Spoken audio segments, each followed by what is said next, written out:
ఆధ్యాత్మికత, సనాతన ధర్మంలో వేరే వాళ్ళతో కంపారిజనే ఉండదు.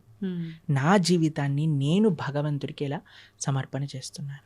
ఇప్పుడు ఎగ్జామ్లో ప్రిపేర్ అయ్యేది నువ్వు ప్రిపేర్ అవుతావు, కానీ పక్కన వాడు అది ఆ చాప్టర్ వదిలేశాడు కాబట్టి నేను కూడా వదిలేస్తున్నాను, చెప్పని వాడు ఇది చేస్తున్నాడు కాబట్టి నేను కూడా అది చేస్తున్నాను. నీ ప్రిపరేషన్, నీ కాన్ఫిడెన్స్ నీది, నీ ఎగ్జామ్, నీ పర్ఫార్మెన్స్, నీ రిజల్ట్, నీ భవిష్యత్. అలానే ధర్మానికి వచ్చేసరికి నేను భగవంతుడికి ఆన్సరబుల్. ఒకరోజు భగవంతుడి ముందు నించున్నప్పుడు నేను చెప్పాలి సమాధానం. ఎంత అబద్ధం ఆడకుండా నేనున్నాను, ధర్మాన్ని ఆచరిస్తూ నేనున్నాను, శౌచం నేను పాటించాను Krishna. You are not answerable to anybody in this world except God.